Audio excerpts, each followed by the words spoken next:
tulala ka. Tapos, bigla ka na lang tatawa.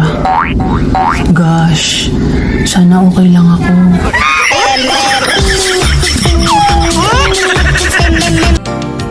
Nandyan ka na naman, pasulyap-sulyap sa'kin.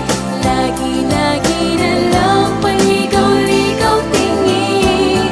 Ba't di mo subukan? Explain ko lang ha, ganito yun eh.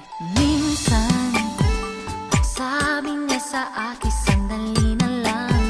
Akala ko naman ay sigurado na ako. Handa kong